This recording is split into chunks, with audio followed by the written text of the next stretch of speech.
somewhere right now, on a channel with a thumbnail of a glowing pyramid and a very serious font.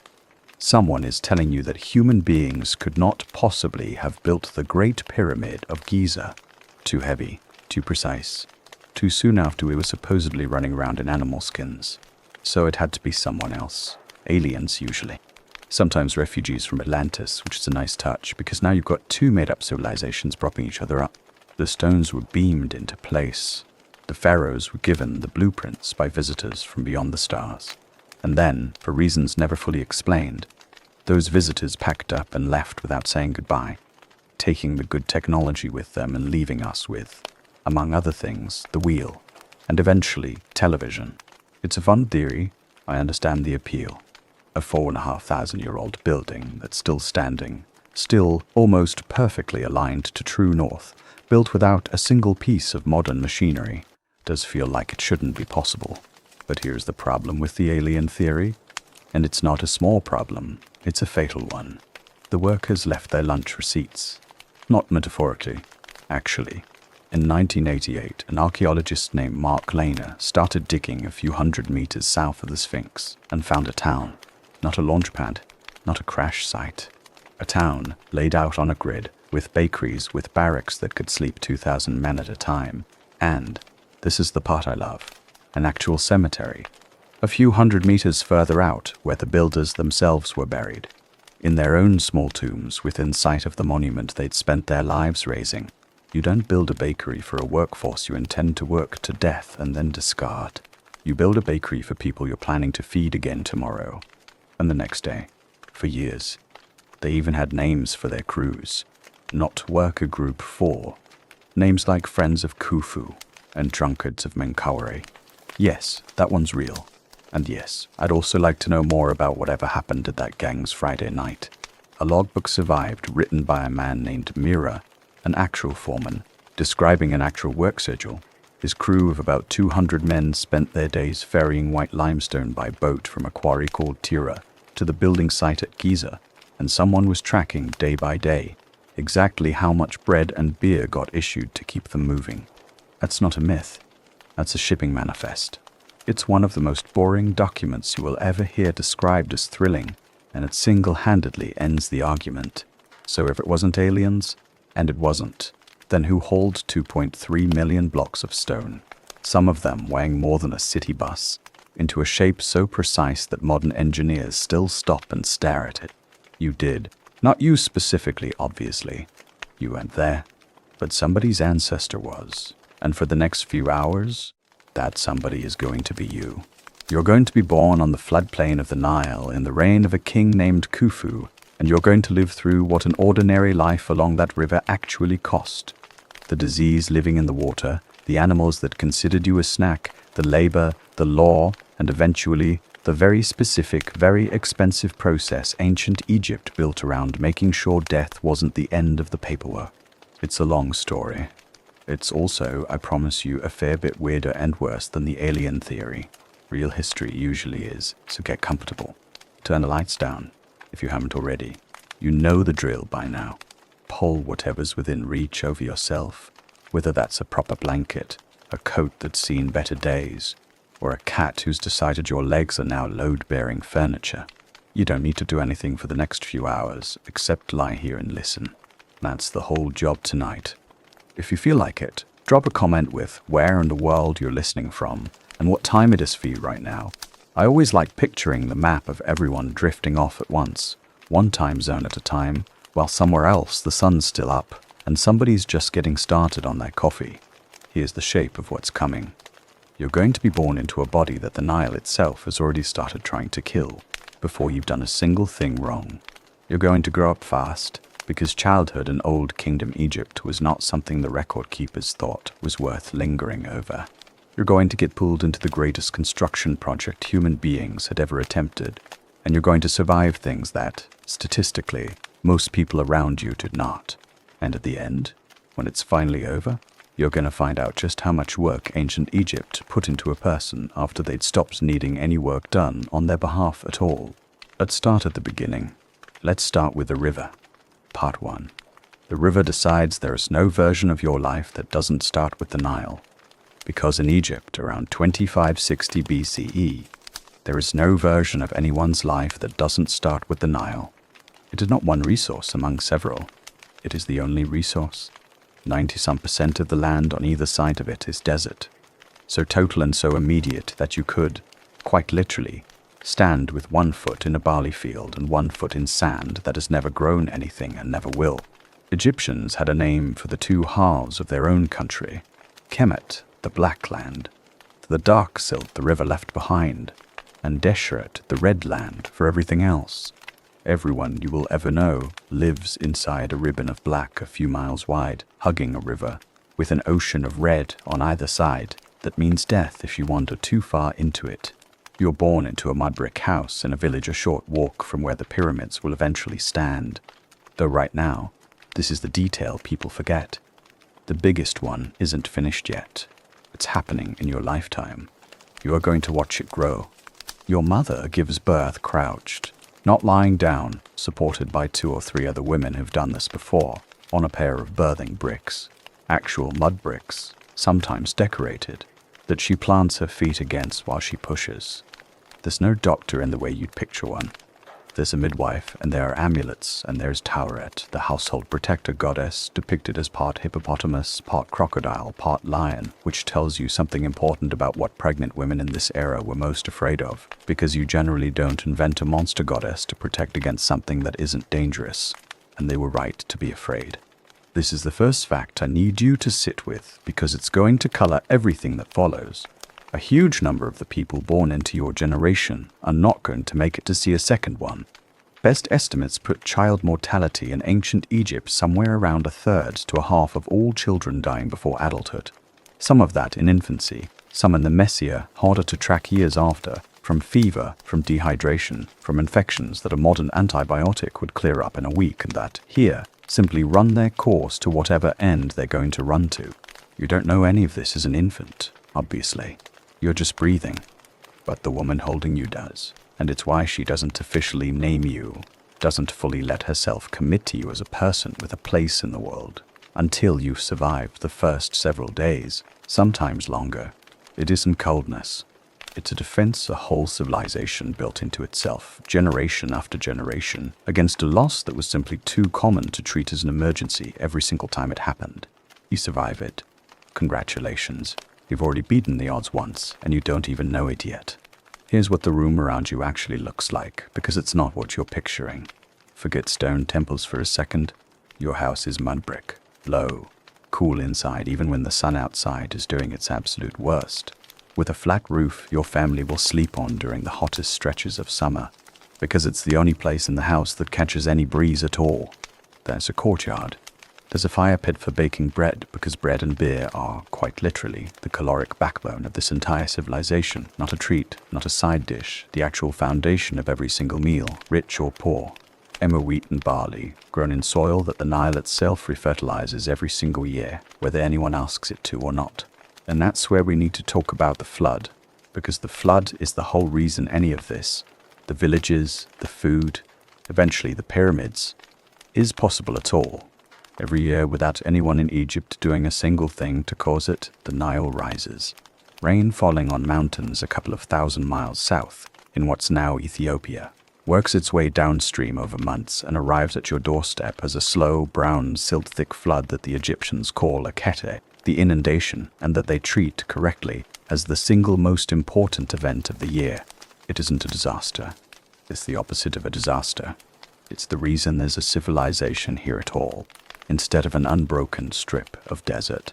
The water rises, spreads out across the fields, drowns the old exhausted soil under a fresh layer of black silt carried all the way from the highlands, and then recedes, leaving behind ground so naturally fertile that Egyptian farmers barely needed fertilizer at all, which, as a quiet side effect, meant a lot less human waste being spread on fields than in other ancient farming cultures, and a slightly lower risk from some of the diseases that come with that particular practice.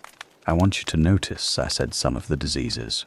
Not all of them, because the river that feeds you is also, at every single moment of your life, trying to put something inside your body that doesn't belong there. Here's the part that never makes it into the postcard version of ancient Egypt.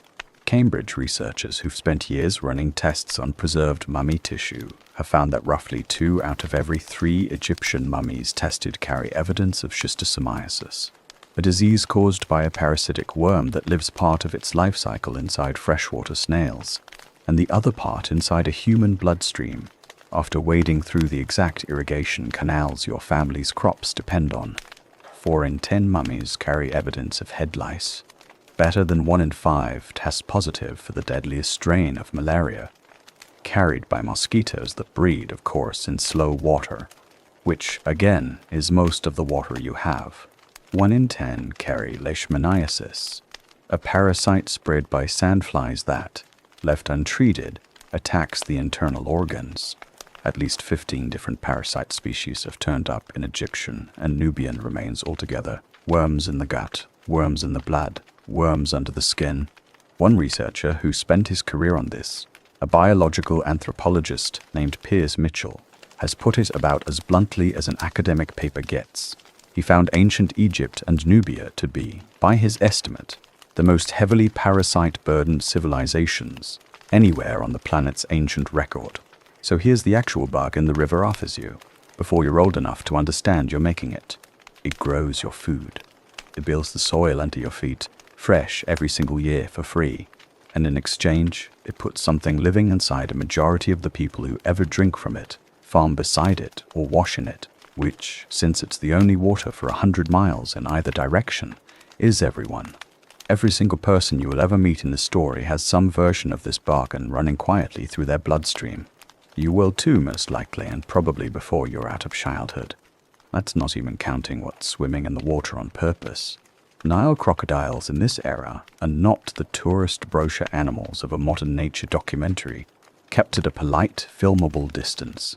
They're apex predators sharing the exact same water your family drinks from, washes in, and fishes in, and they were common enough and dangerous enough that the Egyptians built an entire god around the fear of them. Sobek, crocodile-headed, worshipped specifically because you did not want to be on his bad side, which tells you something. You don't build a temple to a threat that's rare.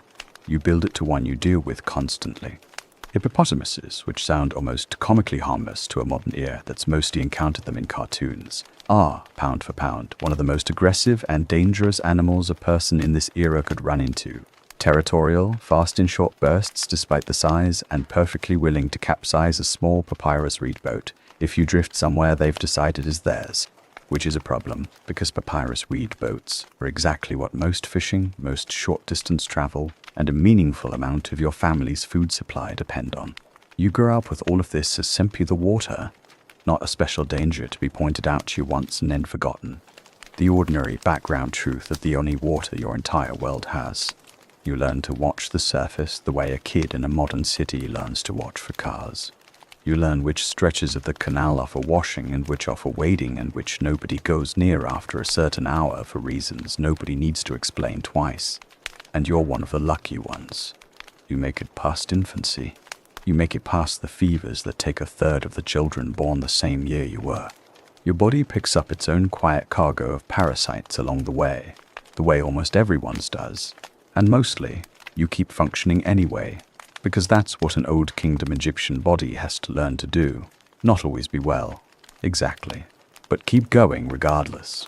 By the time you're old enough to actually work, and in a farming village on the Nile, that's younger than you'd think, helping with the harvest, minding animals, hauling water, well before you'd call yourself grown. The pyramid a short walk from your village has been climbing for years. You've watched it happen the way a kid today might watch a skyscraper go up across town.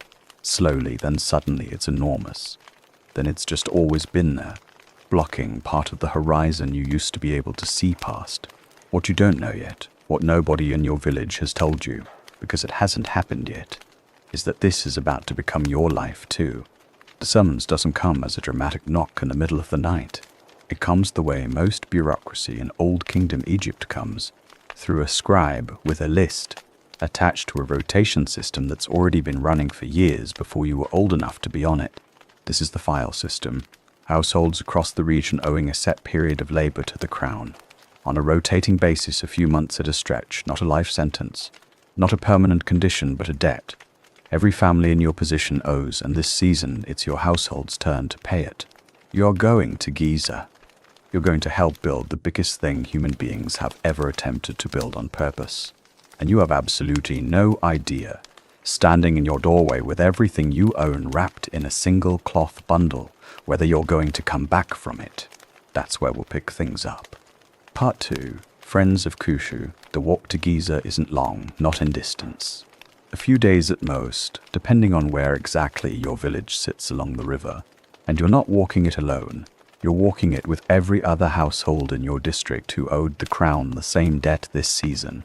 A straggling column of young men, mostly, with a scribe or two riding along on a donkey, checking names off a list against a papyrus roll that already knew you were coming before you did. This is the part the alien theory conveniently skips over, by the way. Somebody had to know your name. Somebody had to know which village you came from, how many months you owed, when your rotation started and when it ended. And somebody had to make sure that 3 months from now, you actually went home again, instead of just vanishing into a labor system that swallowed people whole. Slavery doesn't keep a list like that. Slavery doesn't need to, because a slave isn't going anywhere afterward. What's marching toward Giza with you is something closer to a national draft. Compulsory, not exactly optional, but with an end date attached to it and your name written down carefully enough that someone, somewhere, is expected to account for you. You crest a low rise in the desert track, and there it is. I want you to try for a second to actually feel the size of what you're looking at, because it's easy to go numb to pyramids. You've seen them on postcards and coffee mugs your whole modern life, and familiarity has sanded the edges off how genuinely absurd they are. This one isn't finished. It's climbing course by course, already taller than anything else you have ever personally stood near in your life. A mountain that didn't used to be there, and that human hands are visibly, unmistakably, still building, right now, in front of you. Somewhere around 2.3 million blocks of stone are going to go into this thing before it's done, averaging something like 2.5 tons apiece, and the base is going to come in level to within a few centimeters across a footprint longer than a modern city block on each side. You don't know any of those numbers. You just know it's the biggest thing you have ever seen made by people, and you're about to become one of the people making it. Below it, spread out along the plain, is the town. This is Hayt el Ghurab. Modern archaeologists nicknamed it the lost city of the pyramid builders when they finally found it, buried under sand for 4,500 years. But you're not going to call it that. You're just going to call it where you live for the next few months. It's laid out on a grid. Streets running straight, long parallel galleries of mud brick that can each sleep a couple thousand men in rotating shifts. Bakeries with ovens still warm from the last batch. Breweries turning barley into the single most important beverage in the entire operation. And administrative buildings where scribes with more titles than you'll ever bother learning track who's here, who's owed food, and who's behind on their quota. Here's a detail that should tell you everything about how seriously this operation is being run. Someone has calculated that feeding this workforce takes roughly 4,000 pounds of meat a day. Cattle, sheep, goat, driven in from estates along the Nile Delta specifically to keep laborers like you fed well enough to keep swinging a copper chisel 6 days a week. That's not a humanitarian gesture. Nobody in Khufu's administration is losing sleep over your personal comfort. It's logistics, plain and simple. A well-fed worker moves more stone than a starving one, and someone in this bureaucracy has clearly done that math and built an entire supply chain around the answer. You are, in the most literal sense, a very expensive piece of infrastructure, and the state is going to feed you like one. You're assigned to a gang. Not randomly. The workforce here is organized with a precision that would put a lot of modern companies to shame. 2,000 men to a crew, split into 2 gangs of 1,000, each gang broken down into 5 units of 200 called Sa. Each of those further split into groups of 10 or 20 men who work, eat, and it turns out drink together closely enough to develop the kind of in-joke camaraderie you'd recognize from any modern workplace that survived a hard deadline together. The gangs give themselves names, and they're not shy about it. Yours, let's say, ends up folded into Friends of Khufu. Ernest. A little bit suck-uppy, the kind of name a crew picks when they want the foreman to notice.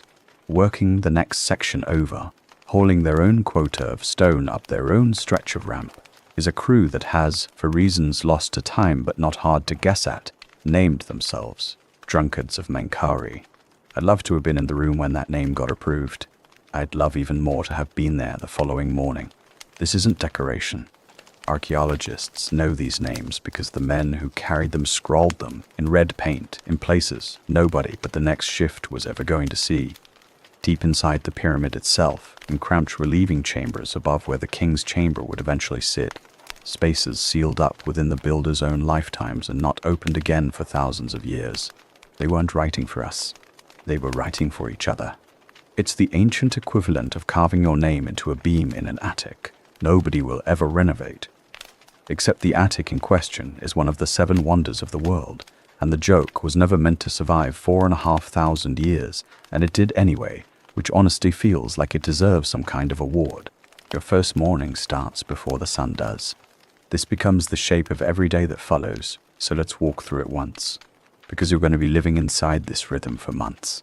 You wake in the gallery, shoulder to shoulder with the rest of your unit, and eat bread, usually, sometimes with onion or a bit of dried fish, washed down with beer that is, and I need you to actually absorb this, not a treat, not a reward at the end of the day, but breakfast.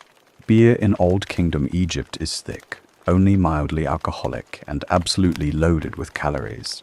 It is functionally a nutritional supplement that happens to also take the edge off a brutal work schedule, and nobody here bats an eye at drinking it before dawn, because by the standards of this job, it's basically a protein shake. Then you walk out to wherever your unit's been assigned for the day, and the work itself depends entirely on which stage of the operation your gang's currently plugged into. Because building a pyramid isn't one job repeated 2 million times.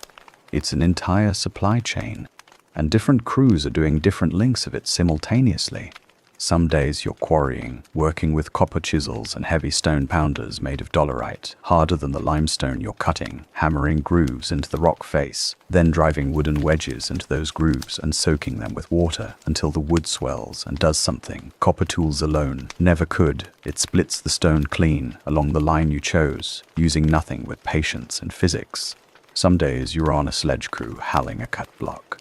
Sometimes local limestone. Sometimes the finer white casing stone ferried across the Nile from the quarries at Tura. Sometimes, if you're very unlucky, a granite block from Aswan, 500 miles south, hauled the entire distance by boat and then handed to your gang for the final stretch, over-prepared trackway, while someone ahead of the sledge pours water onto the sand to cut the friction in half. It's not a myth. It's not a guess. Modern engineers have tested it, and wetted sand really does make a 2.5-ton block slide instead of dig in and stop dead, which is the difference between your afternoon being merely brutal and your afternoon being a fistfight against physics that you lose. And some days, the days everyone quietly dreads a little more than the others, you're on the ramp itself, hauling blocks up the packed rubble incline that hugs the pyramid's rising face. In short, controlled stages, handing your load off to the next crew waiting above, over and over, all day in sun that doesn't care how tired your arms are. There is a rhythm to it, chanted, coordinated. You don't haul a 2-ton block by everyone pulling whenever they individually feel like it. You haul it on a call and response. A work song that keeps 200 pairs of hands pulling in the exact same instant, because a rope pulled out of sync is a rope that snaps, or a block that shifts wrong, or a foot that doesn't get out of the way in time. That last part matters more than you'd like it to. It happens on your 3rd week, not to you, but close enough that you feel the ground shudder with it. A sledge on the ramp above your section loses its footing. A wedge under the runner gives way, or the ground underneath softens more than the crew accounted for. Nobody's entirely sure afterward which. And for one long half-second, the block doesn't slide so much as it drops sideways off the trackway, taking 2 men down with the rope still wrapped around their forearms because letting go fast enough is a reflex most people don't have. I'm not going to walk you through what a 2.5-ton block does to a human leg. You don't need that. And neither did the men standing on the ramp that morning, who went quiet in a way that told you everything before anyone said a word. What I will tell you is what happens next, because it's the part that actually matters for understanding what kind of operation this is. Someone runs for help, and help comes. Not a priest with a spell and a shrug, though there's some of that too. Egyptian medicine and Egyptian magic aren't separate categories the way you're used to thinking about them, and we'll get properly into that soon. But an actual physician attached to this worksite specifically because injuries like this one are common enough to require a standing staff, not a lucky house call.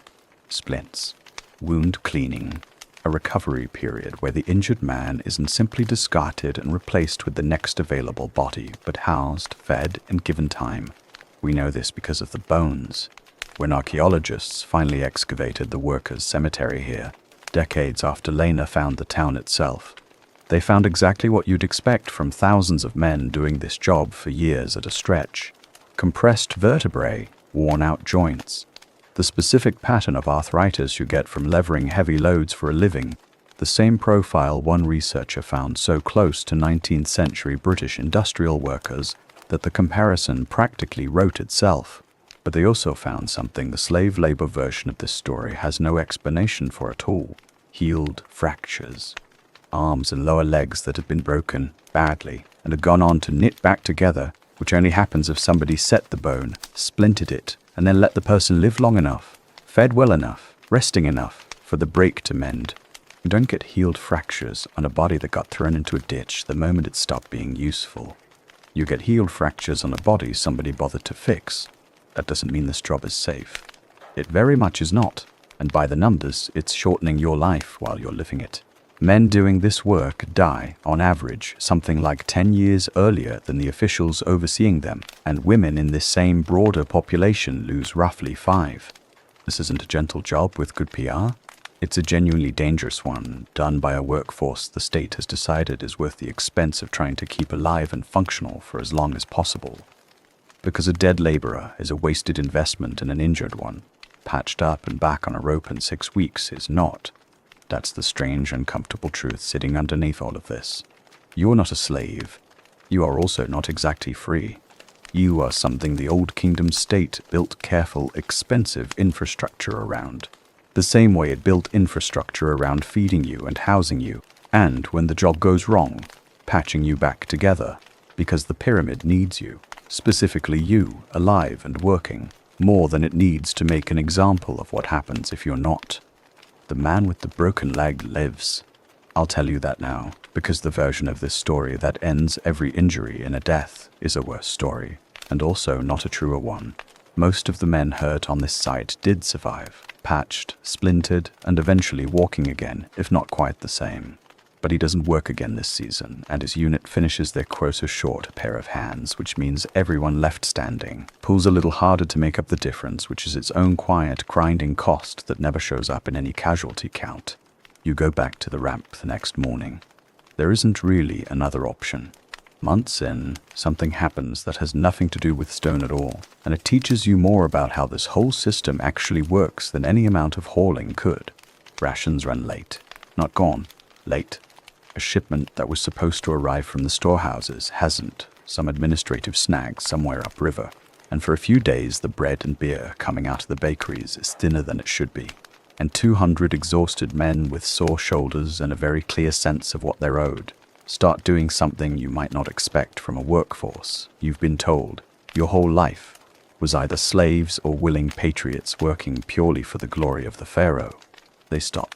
Not your crew, not this season, not this exact incident. But this kind of thing happened often enough across Egyptian history that we have it on the record in vivid, almost comical detail from a later era, at a village called Deir el-Medina, home to the artisans who built royal tombs a few centuries after your time. In the 29th year of a king named Ramesses III, around 159 BCE, the workmen there put down their tools, walked out, and marched on the mortuary temples because their grain rations were overdue. History's first recorded labor strike, as far as anyone's found, and the workers won. They got paid. That's not your story.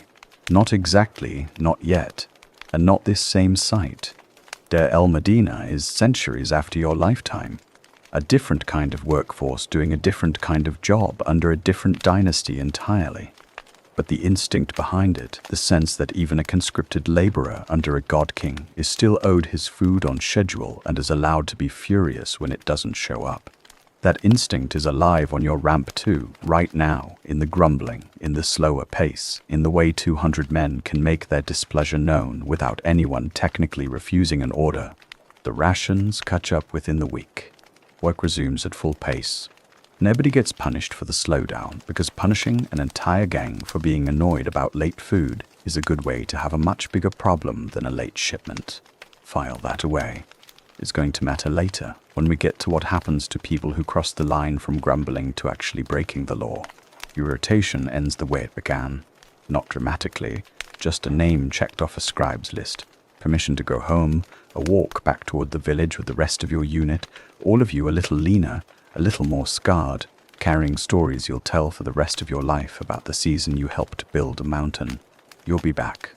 Everyone's rotation comes around again and again, across years, sometimes across an entire adult lifetime, a few months at a stretch, threaded between planting seasons and flood seasons and every other rhythm the Nile imposes on you. The pyramid itself will take decades to finish, longer than your own labor debt, longer, in fact, than a lot of the men who started it. Some of your crewmates from this first season won't be there for the last one.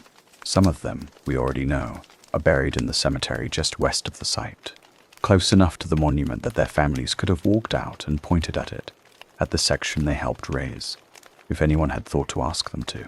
But you're alive and you're headed home, and if you think surviving a construction project this dangerous is the hardest thing your body's going to have to get through in this lifetime, I have some genuinely bad news, and it's already living inside you. It's time to talk about what the river actually did to you while you weren't looking. Part 3. What's living in you? Here's a question worth sitting with for a second. How do we actually know all this about the diseases carried by people who died 4,500 years ago? Nobody kept a chart. Nobody wrote patient presence with anemia on a papyrus and filed it for later. The answer is that the bodies told on themselves. Modern researchers, running tissue samples and immunological tests on mummy remains pulled from collections across the world, have essentially been performing autopsies on your entire civilization, one preserved body at a time, and the pattern that's come back is remarkably consistent. Something like 2 out of 3 mummies tested carry evidence of schistosomiasis. Roughly 1 in 5 test positive for the deadliest strain of malaria, and of those, the overwhelming majority, north of 90%, show the bone changes that come with chronic anemia. Porous, thinned bone tissue, the kind of thing a body develops when it's been running short on healthy red blood cells for years rather than days. 1 in 10 carry leishmaniasis, spread by sandflies, which left untreated attacks the internal organs directly. Even something as unglamorous as head lice shows up in about 4 in 10 of the bodies tested. You are statistically one of these bodies, not dying of any of it necessarily. Most of these infections are the kind you live with, not the kind that kills you outright in a single dramatic afternoon. That they take something. A little less stamina on the ramp. A little more time recovering from the ordinary bumps and cuts everyone accumulates. A body quietly running a background tax on itself all the time for your entire life, paid to a river that also happens to be the only reason you're alive to pay it. Malaria in particular deserves a moment, because of what it actually does inside you, not in the abstract, but physically.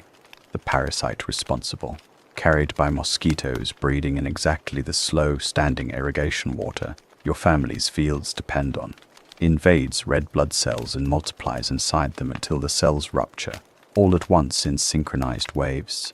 That's not poetic language. That's the actual mechanism. And it's why malaria produces the pattern it's famous for. Fever that spikes on a cycle breaks and comes roaring back, over and over as each new wave of infected cells bursts open together. One researcher who spent years cataloguing this in Egyptian and Nubian remains put it about as bluntly as you'll hear an academic put anything.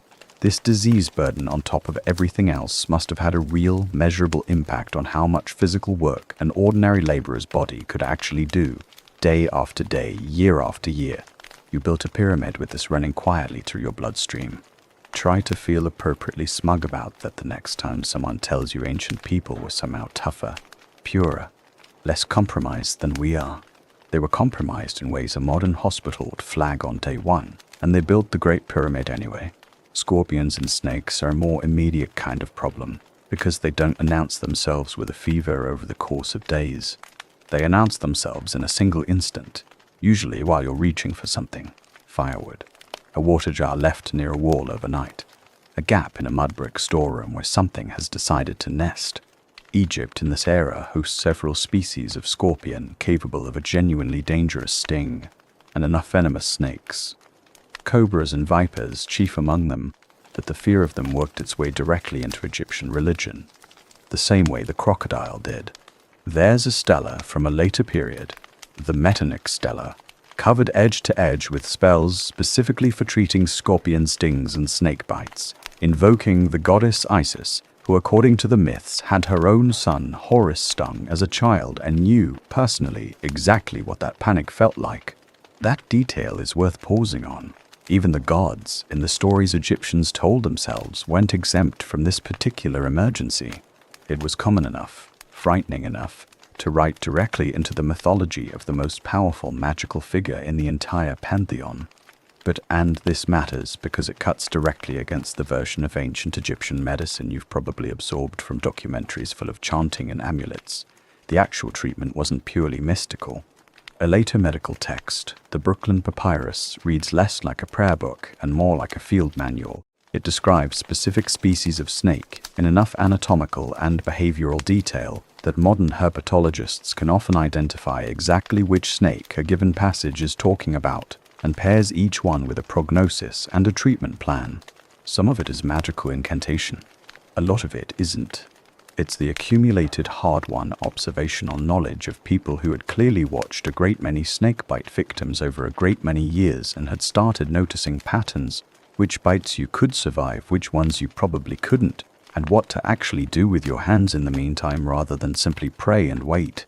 That blend spell and observation sitting side by side in the same document, treated as equally legitimate tools in the same emergency, is the single most misunderstood thing about Egyptian medicine to a modern ear. You're not picturing witch doctors muttering nonsense over a dying man while real help sits untouched on a shelf. You're picturing something closer to a physician who genuinely believes, correctly by the standards of their own time, that treating the body and appeasing whatever unseen force caused the injury are the same job, performed by the same hands in the same visit. There's a physician assigned to your work crew at Giza. Every crew this size has one, because a workforce this valuable doesn't go untreated. And over your seasons on the ramp, you get to know two very different sides of what this person does.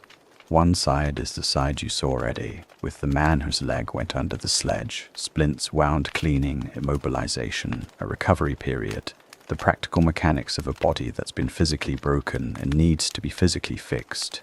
A later text called the Edwin Smith Papyrus, likely copying material that goes back to your own era, reads almost startlingly modern in places.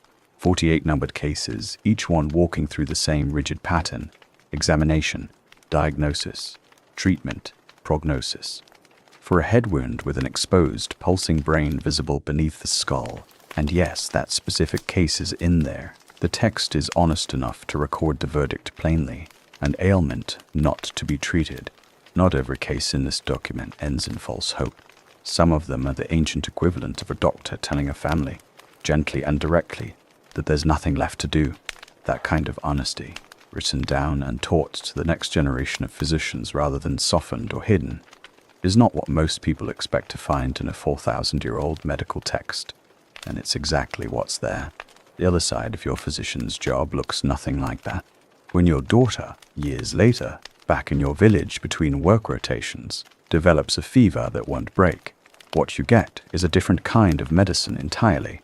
Recitation, amulets, a mixture applied to the skin that's part herbal remedy and part appeal to whichever god or spirit is understood to be causing the trouble in the first place. A different text, the Ebers Papyrus, sits on the shelf of nearly every practicing physician in Egypt, and it's not shy about mixing the two approaches in the very same prescription.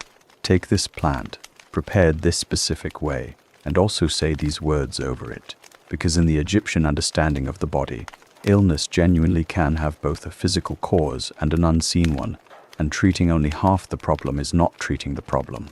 It works, some of the time, the way most pre-modern medicine works, some of the time, Plenty of herbal remedies in these texts have real, if accidental, pharmacological effects, and honey, which shows up constantly as a wound dressing, actually does have measurable antibacterial properties that Egyptian physicians clearly noticed even without any concept of what a bacterium was.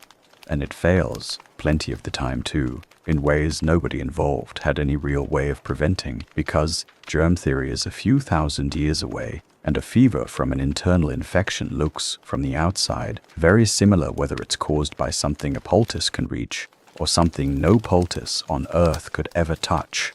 Your teeth are a slower, quieter problem, and by the time you notice it, it's already been happening for years. Egyptian bread, ground from emmer wheat on stone querns, comes with an ingredient nobody intended to add: grit. Fine particles of sand and worse, tiny fragments worn off the grinding stone itself work their way into every single loaf, every single day for your entire life. You have no alternative. It's not a matter of choosing better bread. It's the only bread there is, for everyone, rich or poor, and it means that your molars are being ground down slowly, meal by meal, year after year, in a way that has nothing to do with decay and everything to do with what's mixed into your staple food. By middle age, worn enamel exposes softer material underneath, cavities and abscesses follow, and there is, quite simply, no dentistry waiting to save you from it.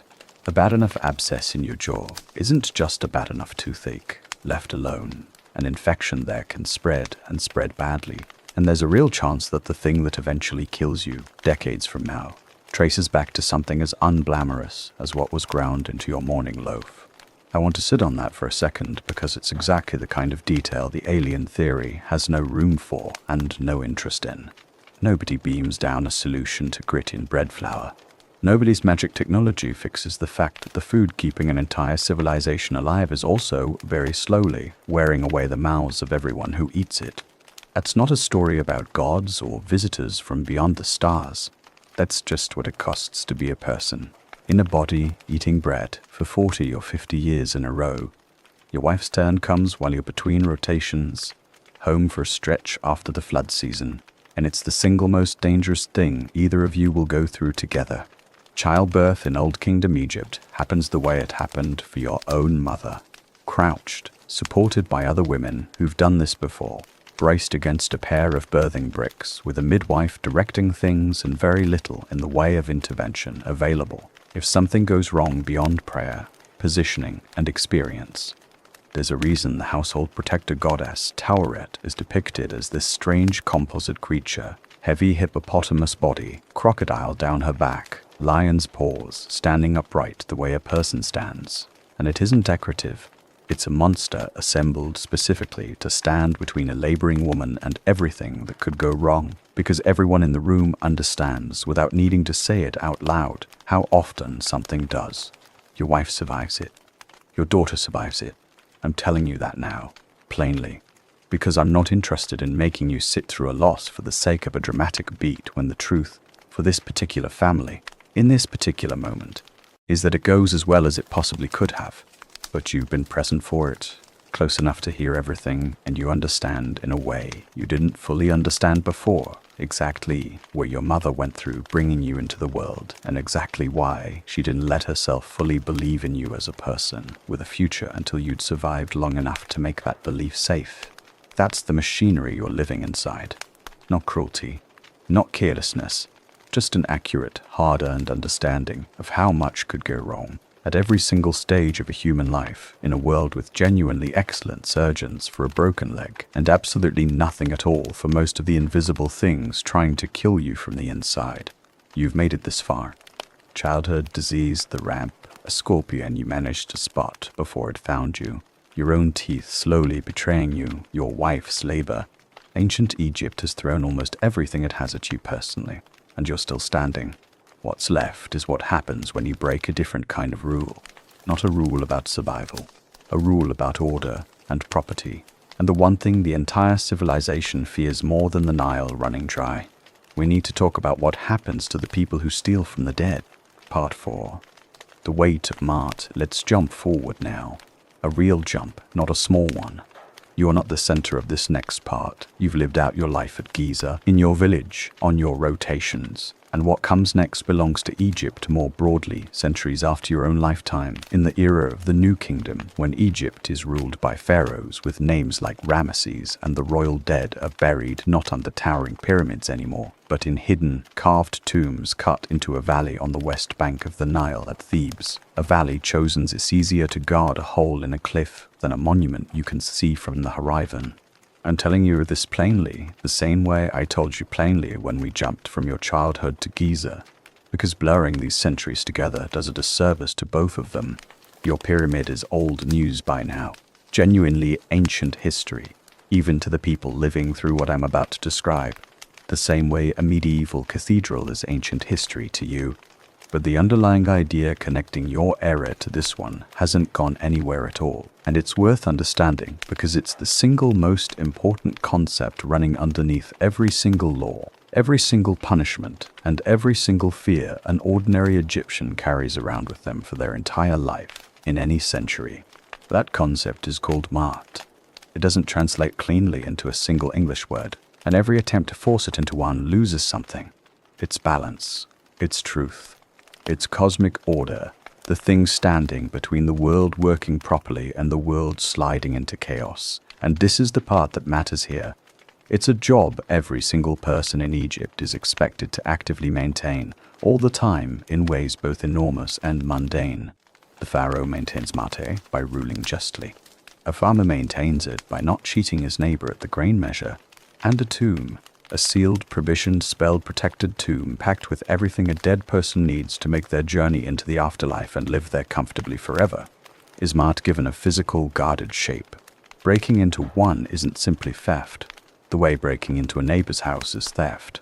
It's a direct assault on the order of the universe itself, which is exactly why the punishment for it is not remotely proportional to the value of what got stolen. And yet people do it constantly. Because the harder truth sitting underneath all this cosmic language is the plainest one imaginable. There is an enormous amount of gold sitting in the ground a short walk from where you live. And some people are hungry, and some people are greedy, and the fear of the afterlife has never once, in the entire history of any civilization, been quite strong enough to outweigh the appeal of gold you can hold in your hand today. Here's how we actually know this. Not from guesswork, but from an almost absurdly detailed paper trail. Because Egyptian bureaucracy, whatever else you want to say about it, did not do anything by half measures, including prosecuting crime. A document called the Abbot Papyrus from the 20th dynasty records an official investigation into looting in the royal necropolis at Thebes, and it reads less like ancient scripture and more like a modern government inquiry that's leaked to the press. There's a rivalry at the center of it. A mayor of one part of Thebes accusing officials on the other side of the river of turning a blind eye to robbery, possibly taking a cut themselves, and a great court convening to work out who's telling the truth and who's covering for whom. A related document, the Papyrus Leopold II, records an actual confession. A man named Amenhotep, one of a crew of 8, describing in detail how he and his fellow tomb builders, the very people whose trade was constructing these sacred spaces in the first place, broke into the tomb of a king named Sobekemsaf II, stripped it of gold, and split the proceeds. Think about that for a second. The people who knew exactly how these tombs were built, exactly where the weak points in the construction were, exactly how the ceiling and guarding worked, were sometimes the same people breaking into them. It's the ancient equivalent of a security firm getting robbed by its own former employees, and it happened often enough that entire investigations, entire trials, entire papyrus scrolls worth of bureaucratic paper trail exists specifically to track it. The interrogations are not gentle.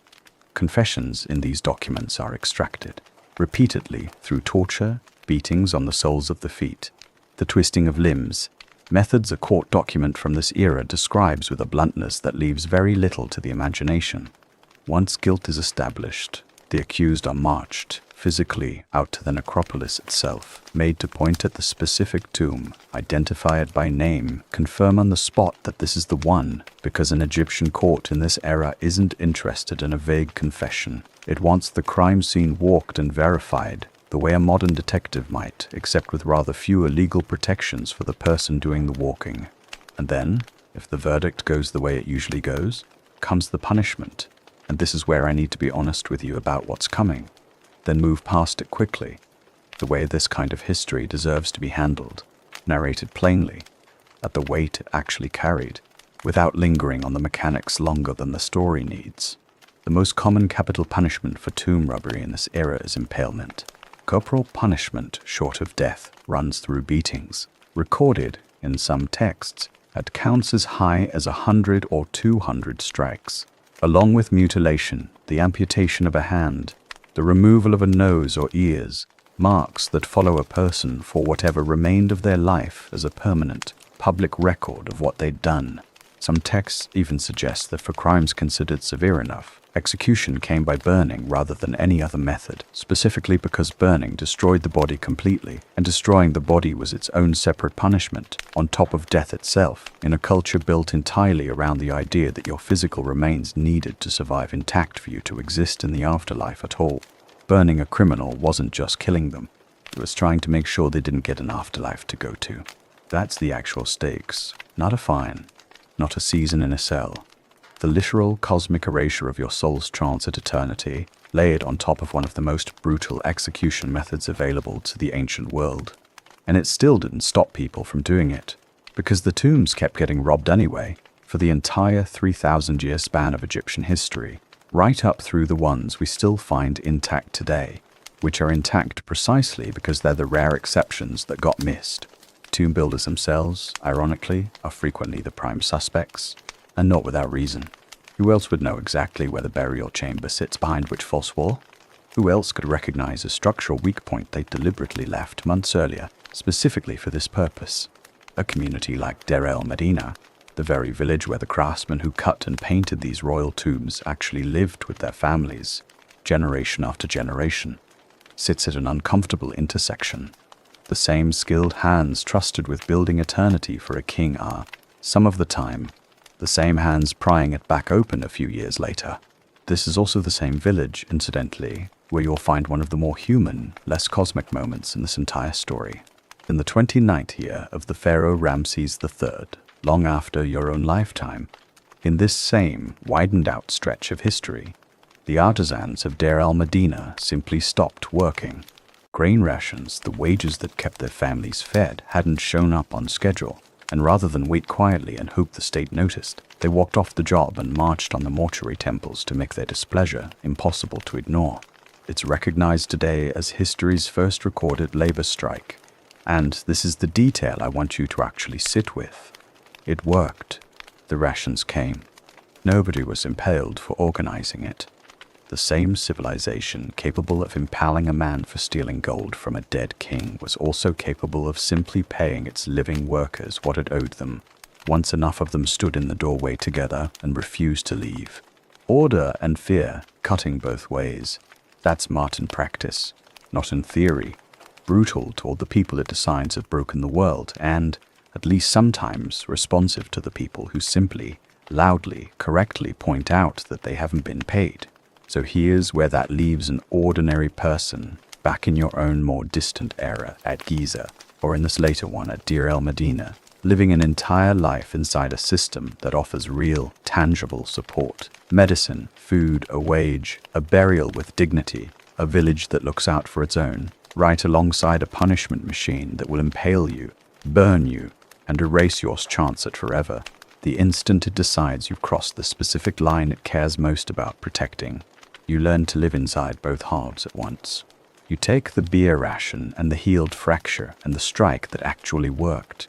And you also learn from childhood exactly which doors not to open, which tombs not to even walk near without official business, because the state that feeds you generously is the same state that will not hesitate, not for 1 second, to make an example of you if you decide the gold sitting in the ground is worth more to you than your own soul. Most people across 3,000 years of this civilization decided it wasn't. A meaningful number decided otherwise. And it's their confessions, dragged out of them under torture and copied carefully onto papyrus by scribes who were, in their own strange way, just doing their jobs, that let us reconstruct 4,000 years later exactly how the whole brutal, functional, deeply human machine actually worked. Now it's time to go back to you. Because whatever choices you made, whatever line you did or didn't cross, there's one appointment nobody in Egypt gets to skip. Death is coming for you too. And in this civilization, death is just the beginning of an enormous amount of paperwork. Interlude Mafkat, the land of turquoise. Before we get to the end of your life, there's one more rotation worth living through. Because it isn't the Nile trying to kill you this time. It's the absence of it. Every few years, the crown doesn't just need labor at Giza. It needs turquoise and copper, and the only place to get either in any quantity is a stretch of mountainous desert across the eastern edge of Egypt's world entirely, a peninsula the Egyptians call Mafkat, the land of turquoise, and that you will come to know over the weeks it takes to reach it, and the weeks you'll spend there as one of the most genuinely inhospitable places you have ever set foot in. This isn't a labor debt like the pyramid rotation. It's a smaller, more selective expedition, a chief, a modest crew of miners and soldiers, donkeys loaded with water and grain, because there is nothing to eat or drink out there that didn't come with you. You leave the Nile behind, actually leave it, watch the black land give way to red, and then to something beyond, even that, jagged stone mountains with no river anywhere near them, ever. And it's the first time in your entire life you've been more than a short walk from moving water. It does something to you psychologically that's hard to describe until you've felt it. A low, constant unease, the kind that never quite goes away, because every single thing you know about staying alive assumes a river is nearby, and out here, none of it applies.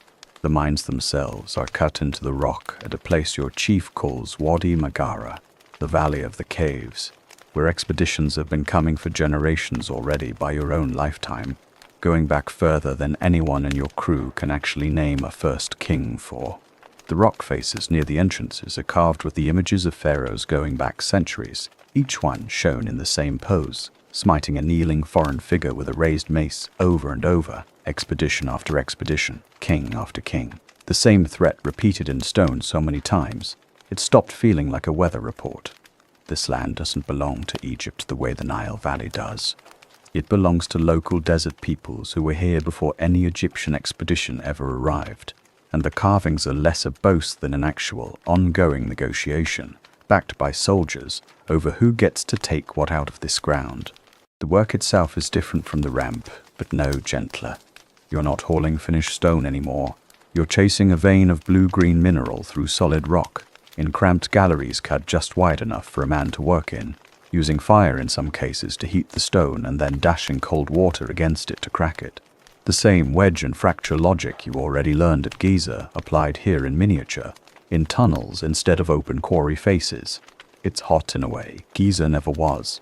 A dry, relentless, mountain-trapped heat with no river breeze to cut it.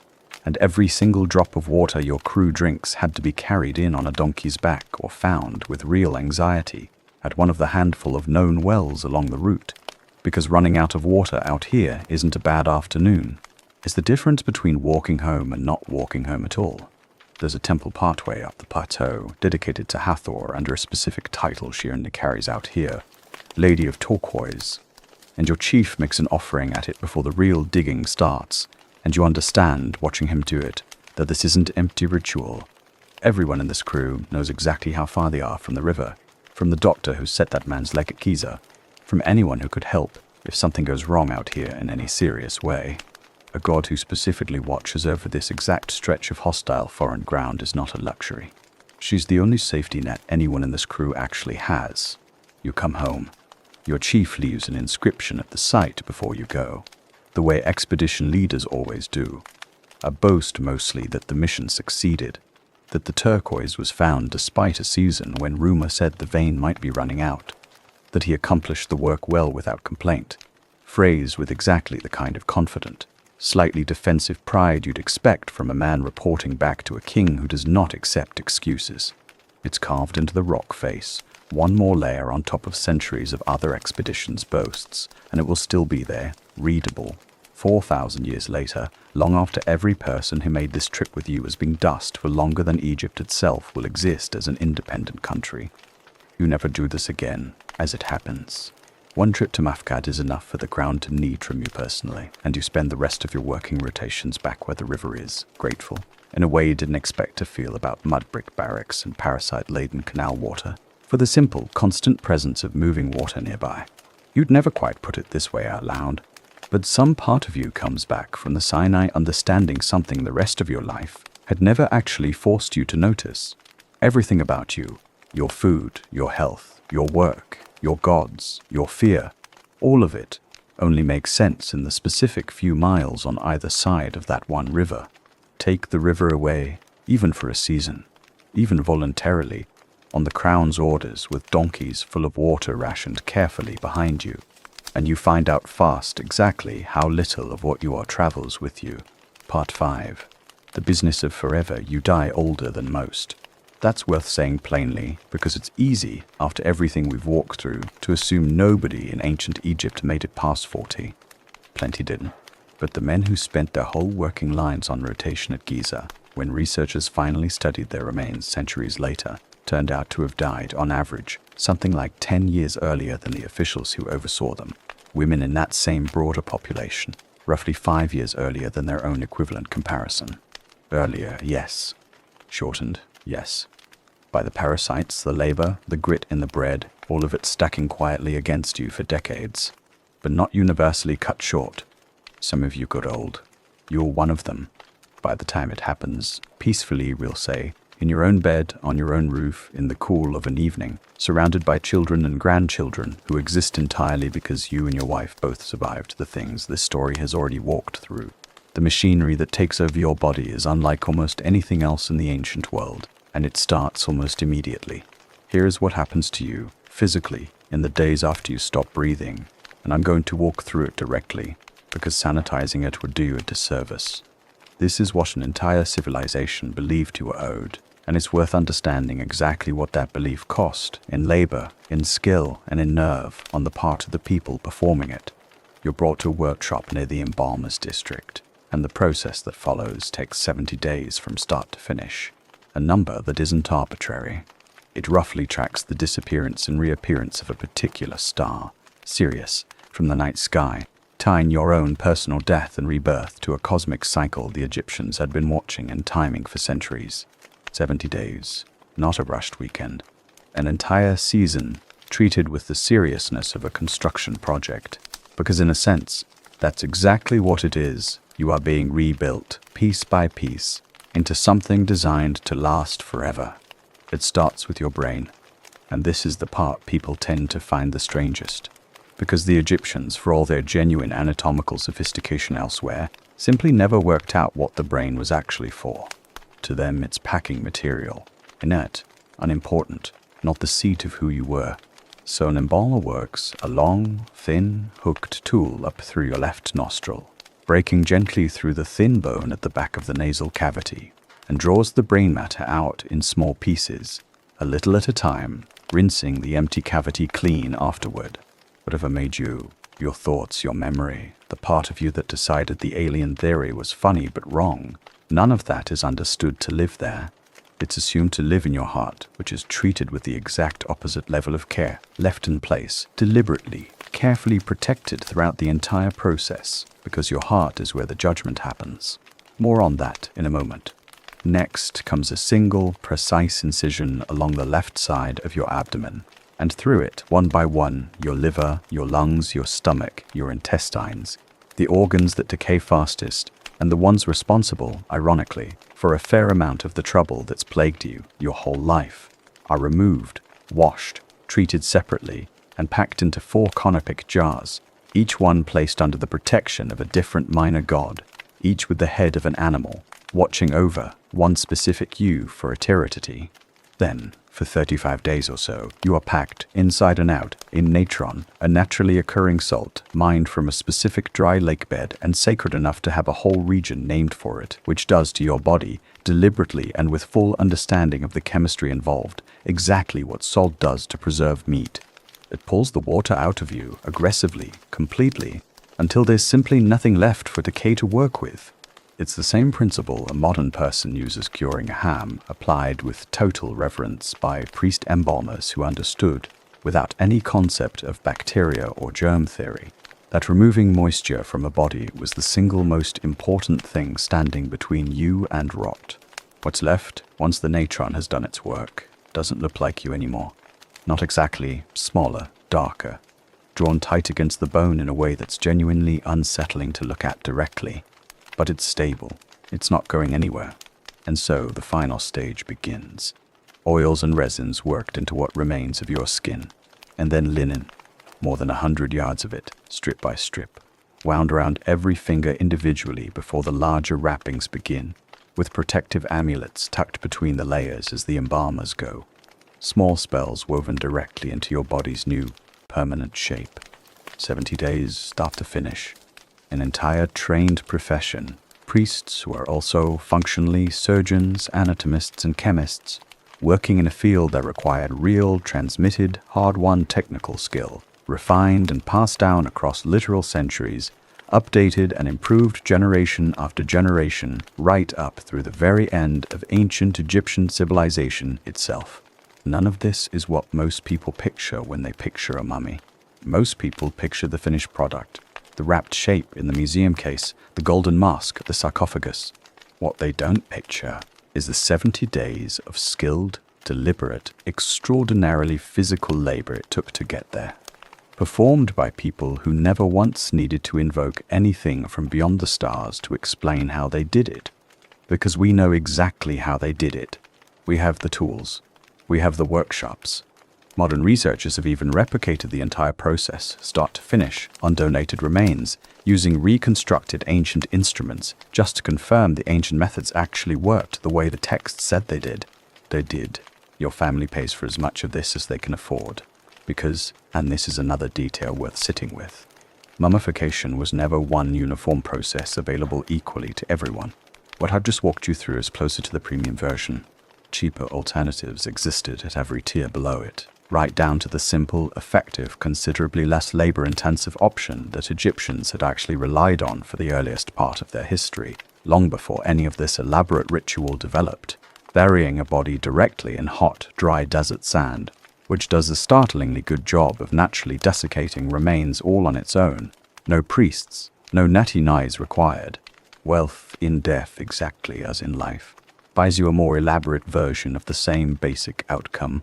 You, as a laborer who spent a working life on pyramid rotations rather than sitting in a palace, are getting a solidly respectable version of this process. Not the version a pharaoh gets, but not the version a person with nothing gets either. Somewhere comfortably in the middle, the same place you occupied for most of your life. And once the wrapping is finished, once you're sealed inside a coffin painted with your name, your titles, whatever spells your family could afford to include, you're carried out for the last and most important step of all, judgment. The Egyptians believed that when you die, your heart, the one organ the embalmers left carefully in place, gets weighed, quite literally, on a scale against a single feather representing Mart itself. That same concept of balance and truth we already talked about. Anubis, jackal-headed, tends the scale. Fourth, the god of writing and knowledge records the result. And waiting nearby, in case the verdict goes badly, is a creature called Amit, part crocodile, part lion, part hippopotamus. The same trio of Egypt's most feared predators stitched together into a single monster, just like the birth goddess Taweret was, except this time not protecting you, but ready to devour a heart too heavy with wrongdoing to pass the test. If your heart is heavier than the feather, Amit eats it, and that's the end of you. Not an eternity of punishment, in the way later religious traditions would imagine hell, but simple, total, permanent non-existence. No afterlife, no memory, nothing. If your heart is lighter, or balances evenly, you pass through into the field of reeds, an afterlife imagined, tellingly, not as some alien paradise beyond comprehension, but as an idealized, effortless version of the exact life you already knew. Your own fields, but always fertile.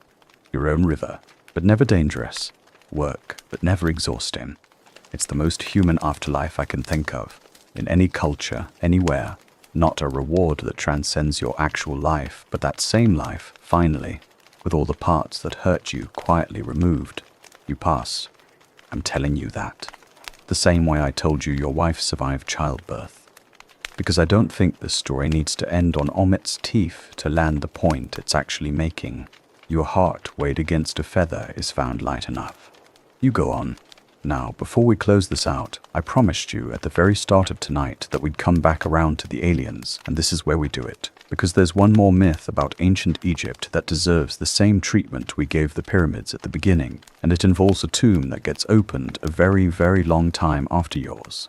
In November of 1922, an archaeologist named Howard Carter, funded by a wealthy patron named Lord Carnarvon, finally located and opened the tomb of a boy king named Tutankhamun, one of the only royal burials in the Valley of the Kings ever found still substantially intact, packed with the kind of gold and treasure that made the discovery an overnight global sensation. And then, within a few months, Lord Carnarvon was dead. Blood poisoning from an infected mosquito bite he'd nicked while shaving. The newspapers, understandably, could not resist the story practically writing itself. The Boy King's curse, reaching out across 3,000 years to strike down the man who'd disturbed his rest. Over the following decade, every death loosely connected to the expedition got folded into the legend. A railroad magnate who'd visited the tomb died of pneumonia the following year, and that got counted too. Carnarvon's own half-brother died of blood poisoning after a dental procedure, and that got counted. Even according to the story that stuck hardest in popular memory, Carter's pet canary, reportedly eaten by a cobra, Egypt's own royal symbol, on the very day the tomb was first opened. It's a wonderful story. It is genuinely nothing behind it. Of the 58 people directly present at the tomb's opening, only about 8 died within the following decade. Not an unusual number for any group of 58 people living through the 1920s, an era with no antibiotics, when a simple infected cut really could and regularly did kill a person outright. Howard Carter, the man who actually opened the tomb himself, who spent more hours inside it than anyone else alive, who by any version of the curse story should have been first in line, lived another 17 years, and eventually died of something as thoroughly mundane as cancer, at a respectable age, having never reported a single supernatural incident the entire time, and the supposed inscription warning of death to anyone who disturbed the pharaoh's rest, the one that shows up in nearly every retelling of the story. He was never actually found in the tomb at all. Egyptologists who've gone back through the original excavation records are fairly confident it was pure invention, added by newspapers who understood, correctly, that a good curse sells considerably more copies than an accurate account of who died of what. Modern researchers have offered a more boring, more plausible explanation for whatever genuine illness did follow some visitors. Sealed tombs, left undisturbed for millennia, make excellent breeding grounds for certain molds and bacteria, and prolonged exposure in an enclosed space, particularly for anyone with a compromised immune system or an open wound, could genuinely have made some people sick. Not a curse. Fungus. Considerably less cinematic, considerably more likely to be true, and, I'd argue, considerably more interesting anyway, because it means the tomb really was trying to kill the people who opened it, just not with magic, with biology. The same unglamorous, physical, explainable biology that's been the actual antagonist of this entire story, from the parasites in the Nile, to the grit in your bread, to the mold spores in a sealed room 3,000 years later. That's the pattern, if you've been listening carefully tonight. Every single time this civilization looks, on the surface, like it must have needed something impossible to explain it. Alien engineers, ancient curses, forces beyond human understanding. The real answer turns out to be people. Ordinary, mortal, occasionally exhausted people doing extraordinary things with extraordinarily hard-won knowledge, dying of extraordinarily ordinary causes. Mosquito bites, bread grit, bad luck, a parasite in the water. They had no way of seeing and no way of avoiding, because avoiding it meant not drinking, and not drinking wasn't an option anyone had. I want to close with one more widening out, because your own life and even Tutankhamun's tomb both sit inside a much longer, harder story that this civilization lived through more than once, and it's the story that eventually ends the very world you were born into. A couple of centuries after your own lifetime, something goes badly wrong with the Nile itself. Sediment cores and cave formations studied by modern climate scientists point to a real, sustained shift in rainfall patterns over the highlands where the flood begins, a megadrought stretching across decades that shows up in the historical record as failed inundation after failed inundation, year after year, in a land that has never once, in living memory, had to imagine a version of itself without a reliable flood. The old order, centralized, pyramid building, confident enough in its own permanence to spend decades of national labor on a single tomb for a single king, cracks under the strain and doesn't hold. Egypt fractures into competing regional territories. A local governor from this era, a man named Unctefi, leaves an inscription in his own tomb boasting, with a bluntness that reads almost like propaganda even across 4,000 years, that he managed to keep his own district fed while, in his words, people elsewhere in Egypt were reduced to eating their own children to survive, dying of hunger on the exposed sandbanks of the riverbed itself, in a landscape where the river that had defined every single thing about this civilization simply for a generation stopped showing up. I'm not going to pretend I know exactly how much of Unctefi's account is literal fact, and how much is a local strongman inflating his own legend at his neighbor's expense. Historians still argue about that, honestly, and it's fair to hold the most extreme version of his claims a little loosely. But the underlying crisis behind it is not in dispute. The flood failed. The state that had organized bakeries and breweries and medical care and a functioning justice system, the state capable of raising 2.3 million blocks of stone into a mountain, could not save itself from decades of bad weather. It had absolutely no way of predicting and no technology on Earth capable of fixing. That's the last lesson this story has for you, and it's not a comforting one, but I don't think it needs to be. Not at this hour, not with you this close to actually being asleep. The same river that built your entire world, that fed you and gave you parasites and grew your bread and drowned people who wandered too close to the wrong stretch of bank at the wrong hour, eventually, generations after you were gone, simply withdrew what it had always promised without warning and without apology. And an empire that had stood for the better part of 500 years came apart because of it. Nothing from beyond the stars saved them. Nothing from beyond the stars needed to doom them either. It was always just the river and the people who'd built an entire civilization on the bet that it would keep showing up. You didn't live to see any of that. Your life ran its course inside the good decades. The labor, the beer rations, the healed leg on the ramp, your wife's safe delivery, your own quiet, dignified 70 days of preparation for a field of reeds, you're presumed generously to have earned. And if there's a comfort in that, and I think there is one, it's this: for your entire lifetime against parasites in the water and predators in the river and grit in the bread and stone that could crush a man in half a second on a rope gone wrong, you made it. Most days, most years, most decades, the river kept its promise. And you kept building, and somewhere under a few million tons of limestone at Giza, a small, unglamorous piece of what you personally hauled up that ramp is still exactly where you left it, holding up a mountain that people are still standing in front of, taking photographs of, arguing about on the internet, right now, tonight. But your story is really only one thread in this civilization, and I promised you gods, kings, curses, and a queen, and we haven't gotten to most of it yet. So let's stay a while longer. Get comfortable again if you've shifted at all, and let's go back to that scale, the one with your heart on it, and talk about who's actually standing on the other side of it, watching. Part 6. The gods who ran the place Anubis weighing your heart. Hoof, recording the result.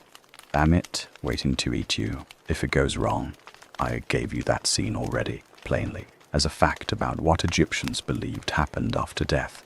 But I didn't give you the story behind why a jackal-headed god is the one standing at that scale in the first place. And it's worth knowing, because it's genuinely one of the best stories this civilization ever told itself. And it's the engine underneath almost everything else we've talked about tonight. It starts with Osiris, and it starts with a murder. Osiris, in the version of the myth that survived best, is a king. Not a myth king ruling over gods in some separate realm, but Egypt's own first king, the one who taught people how to farm, how to make bread, how to live together as something more than scattered bands wandering the floodplain. He's good at it. He's popular.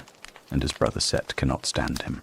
Set throws a banquet and produces, as the evening's entertainment, an extraordinary chest.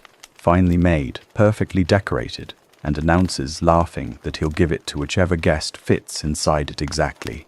One by one the guests climb in and climb back out, too big, too small, until Osiris steps forward, lies down inside it, and finds that it fits him perfectly, because of course it does. Set had it built to his brother's exact measurements. The lid slams. The guests, all of them in on it, nail it shut, seal it with molten lead, and throw the whole thing into the Nile. Osiris's wife, Isis, does not accept this. She searches, genuinely, physically, across the length of Egypt and beyond it, into what's now Lebanon, where the chest has washed ashore and grown, somehow, into the trunk of a tree, which a local king then cuts down and uses as a pillar in his own palace without any idea what's sealed inside it. Isis finds it, recovers her husband's body, brings it home, and Set finds out. This time he doesn't bother with a trick. He takes his brother's body and cuts it into pieces, 14 of them in the most commonly told version, and scatters them the length of Egypt so widely that no single searcher could ever hope to gather them all back together. It's not enough to Set that his brother is dead. He wants him permanently, irreversibly unassembled, because in a culture where your physical body being whole and intact is the entire precondition for existing forever, scattering someone across an entire country isn't murder. It's an attempt to erase a person from eternity itself. Isis searches again, finds piece after piece, region after region, and where later Egyptian tradition placed each discovery, a shrine to Osiris eventually stood, which is itself a genuinely clever piece of religious architecture, because it means devotion to Osiris wasn't concentrated in one temple in one city, the way most gods' worship was. It was scattered the length of the entire Nile, a shrine for every piece of him, so that no matter where in Egypt you actually lived, some part of your king god was buried near you specifically. She recovers all of him except one piece, and I'll let you guess which one. And I'll also tell you that Egyptian myth doesn't shy away from the answer even slightly. A fish in the Nile had eaten it. Aintatard fashions a replacement out of gold, and, through a combination of magic, grief, and sheer refusal to accept that this is where the story ends, briefly restores her husband to life. Not permanently, not back to ruling Egypt. Just long enough to conceive a son, Horus, and long enough for Osiris to move on, transformed into his true and lasting job, ruler of the underworld, judge of the dead, the god every single Egyptian who has ever lived understands they will eventually have to answer to. That's why he's the one on the other side of the scale, in spirit if not always literally at the front of the scene. Every death in Egypt, from Khufu's laborers to a village midwife to a queen in Alexandria 3,000 years later, gets folded into the same story, a body taken apart by death that has to be made whole again, through mummification, through ritual, through the correct spells said in the correct order, before it can live forever, the way Osiris eventually did. Your 70 days in Natron aren't just hygiene and chemistry. They're a direct reenactment, performed on your own body, of the very first resurrection a civilization ever told itself was possible. And Horus, the son conceived in that brief window of restored life, grows up and does what you'd expect. Goes to war with his uncle for the throne, in a myth cycle full of shape-shifting, mutilation, and courtroom drama in front of an assembly of gods that reads, honestly, like a soap opera with slightly higher stakes.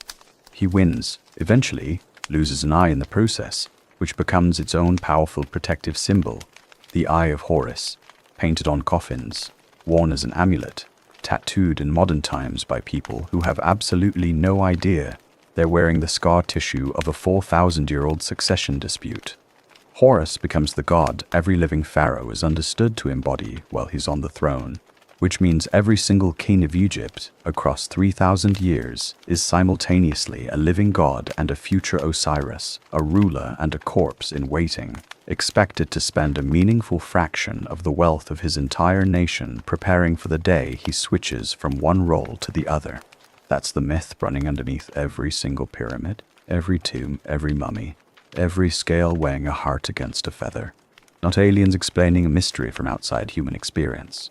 A family story, jealousy, murder, dismemberment, a wife who refuses to give up, a son who avenges his father, told and retold for 3,000 years, because it answered the only question that actually mattered to everyone, from a pyramid laborer to a queen. What happens to me when I die? And is there anyone on the other side who's going to fight for me the way Isis fought for Osiris? The Egyptians' answer was yes.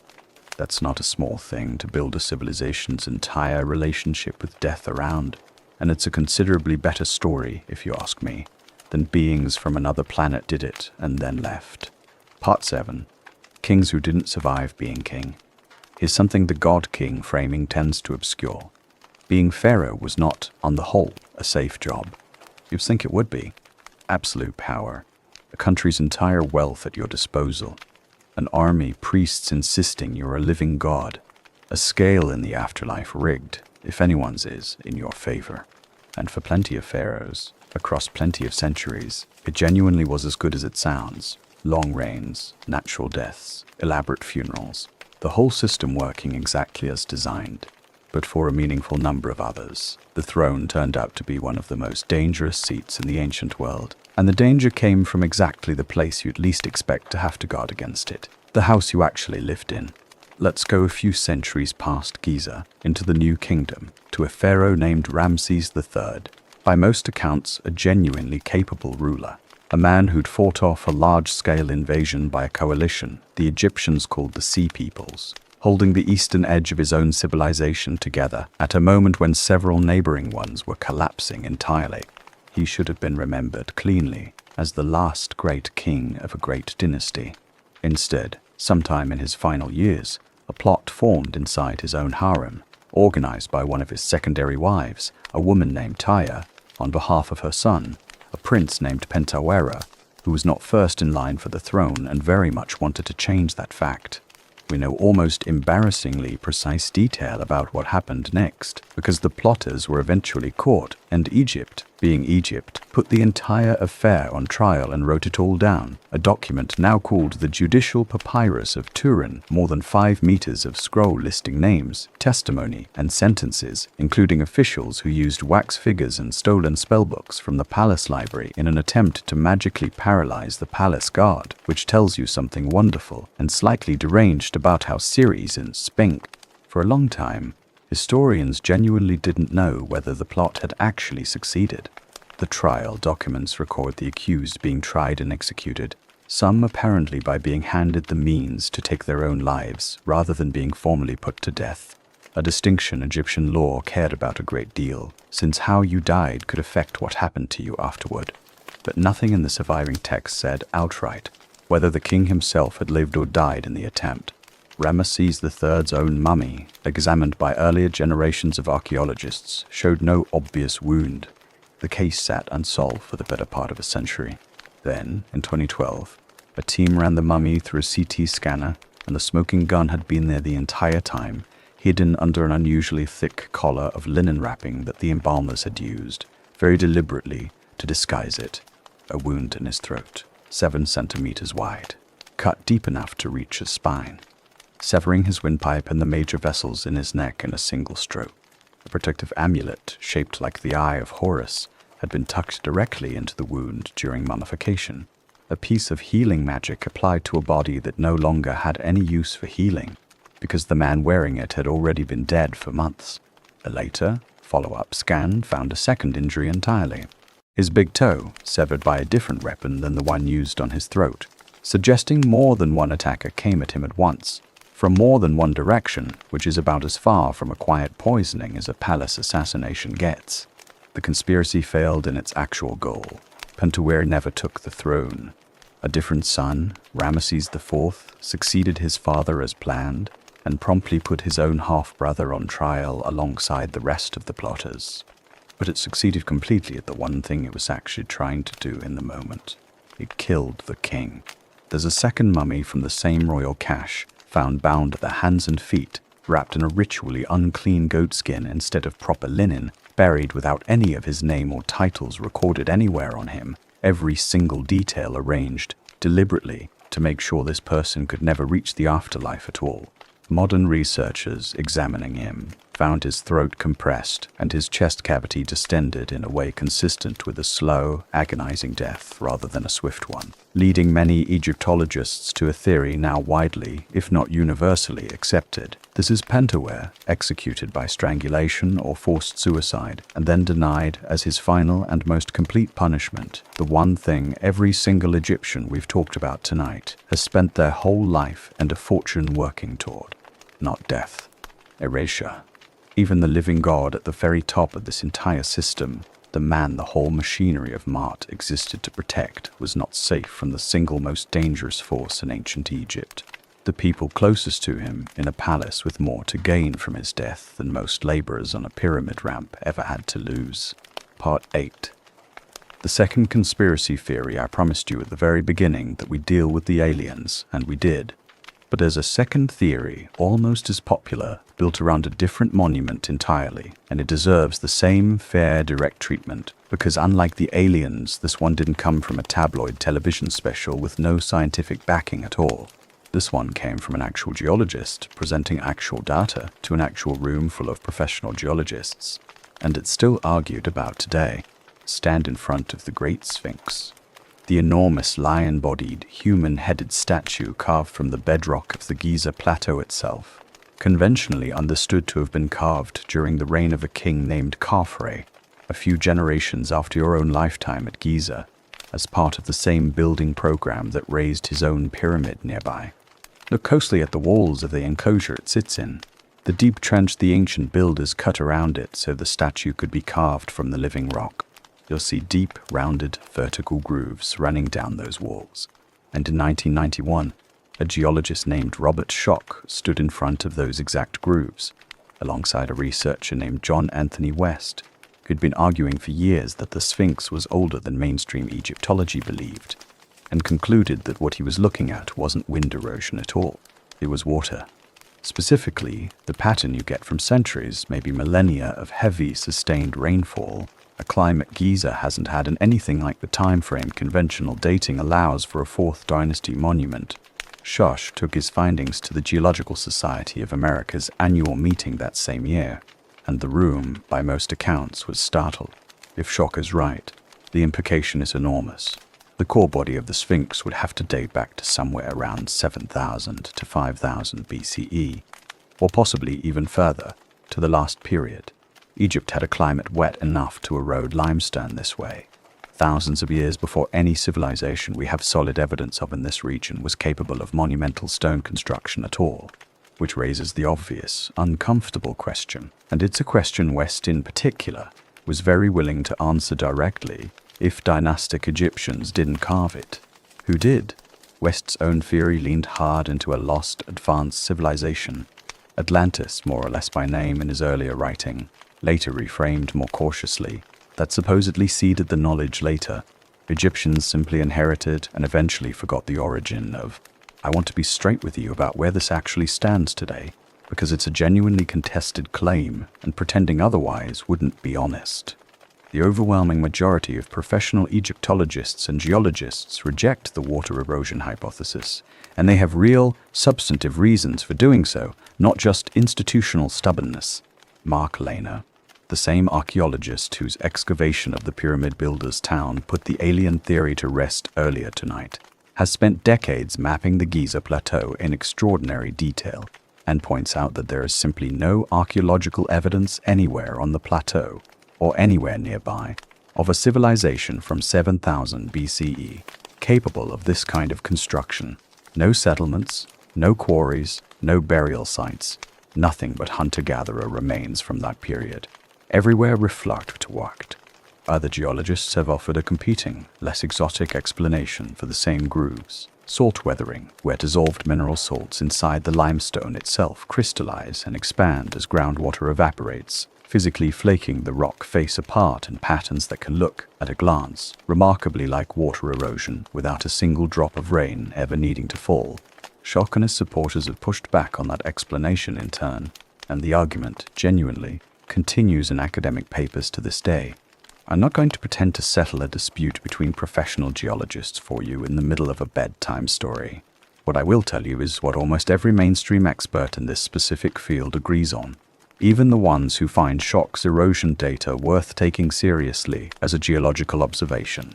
The leap from this specific pattern of erosion is unusual, to therefore an entire lost advanced civilization existed, built monumental architecture, and vanished without leaving a single tool, home, or grave behind, is an enormous, unsupported leap, and it's the second half of that claim, not the first, that the evidence simply doesn't back. An odd erosion pattern is a genuine, interesting puzzle. It is not, on its own, a lost civilization, which is, funnily enough, almost exactly the same shape as the alien argument we started with tonight. A real, honest observation.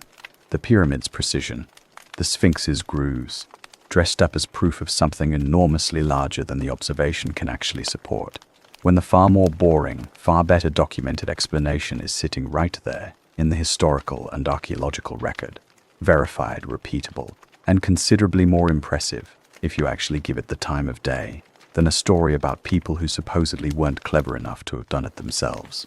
Part 9, The Last Pharaoh.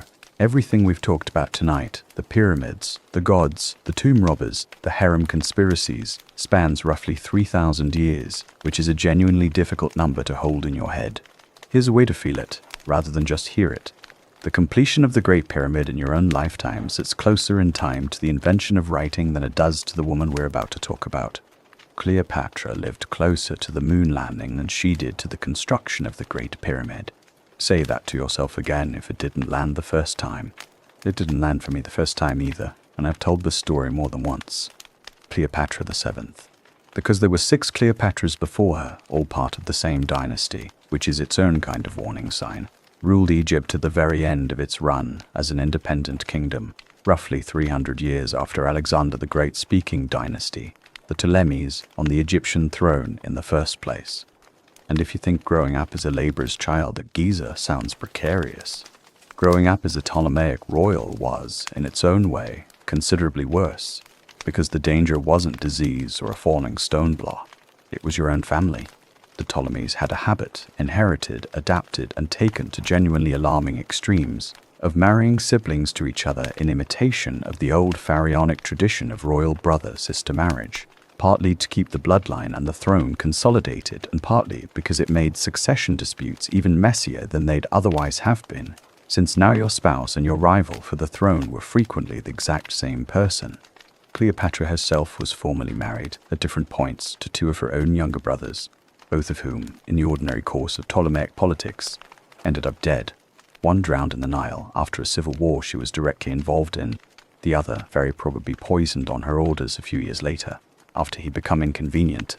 Her younger sister, Arsinoe, spent years as a political rival and eventual prisoner, and was, by most ancient accounts, eventually executed on Cleopatra's instructions as well, on the steps of a temple in Ephesus where she'd taken refuge, at the specific request of Cleopatra to her Roman ally, Mark Antony. This is not, whatever the movies have told you, primarily a love story. It's a hereditary monarchy with a body count roughly proportional to how many siblings you happen to be born with. Cleopatra survives all of it, for a while, through a combination of genuine political skill, fluency in an extraordinary number of languages.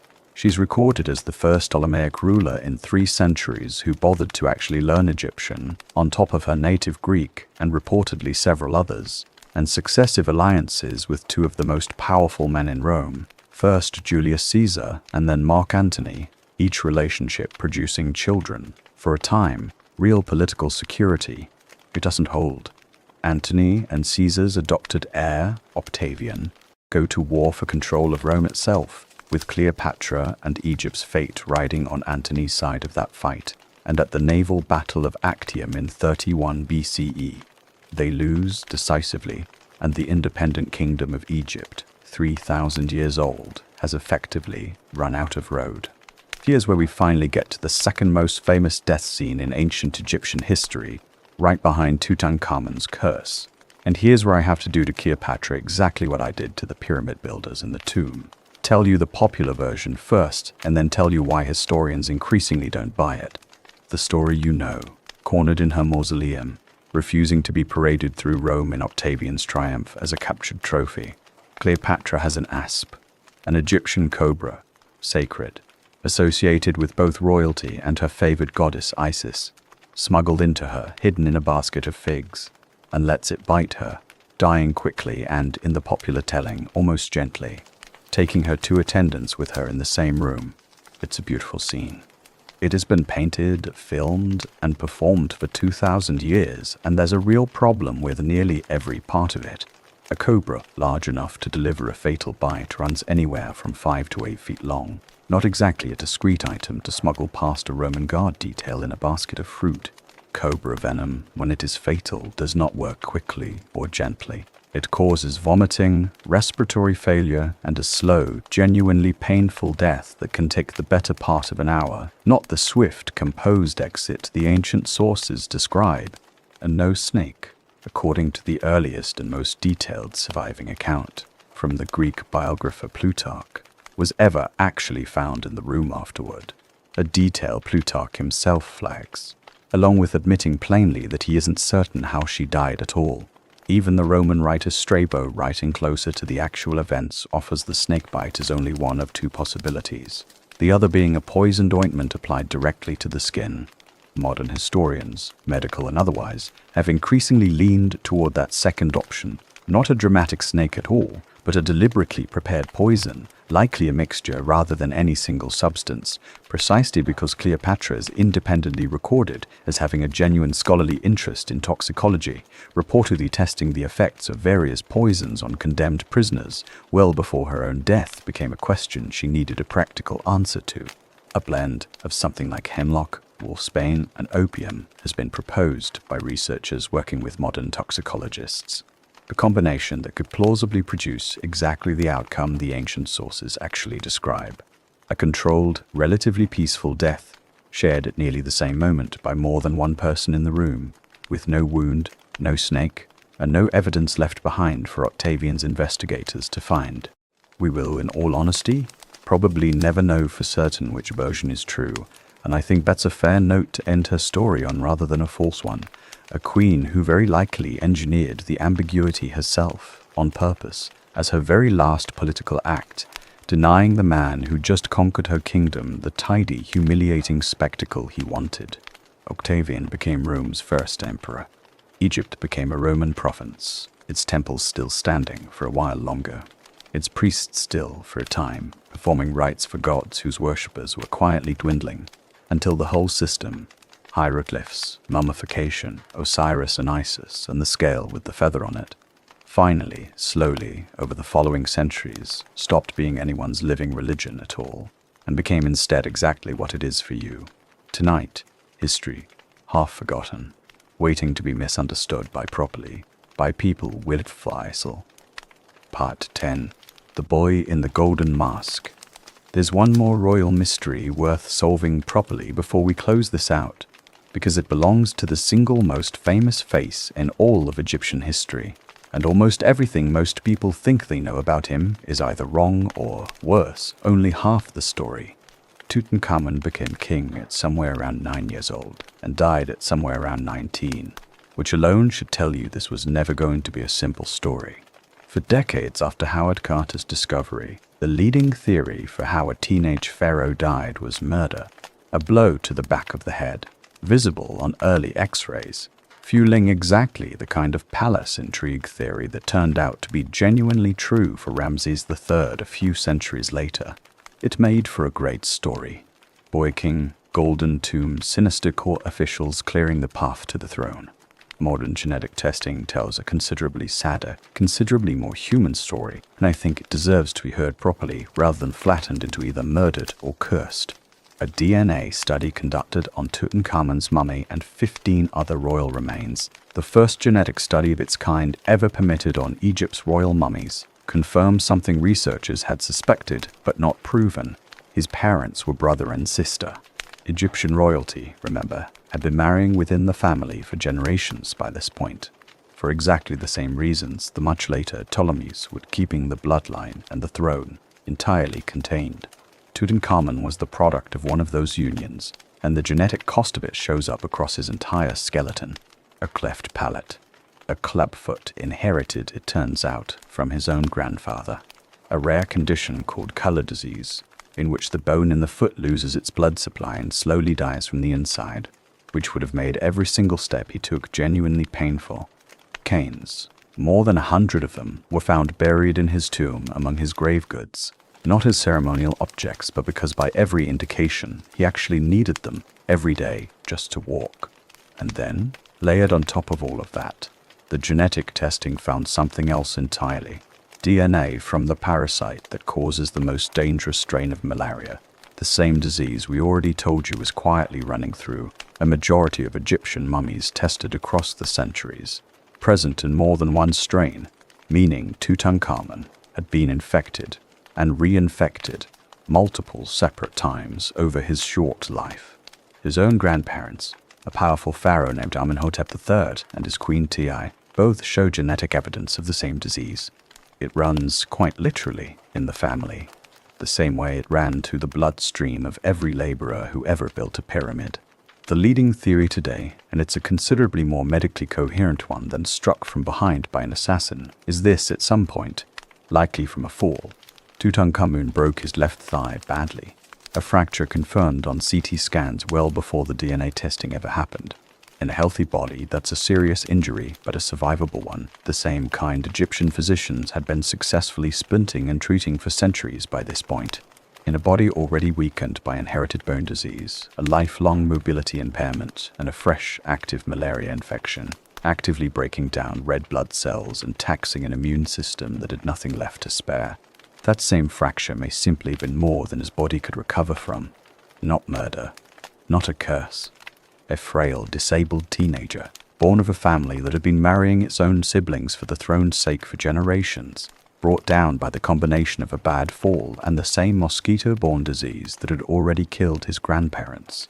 There's something almost unbearably human sitting inside that golden mask once you know it.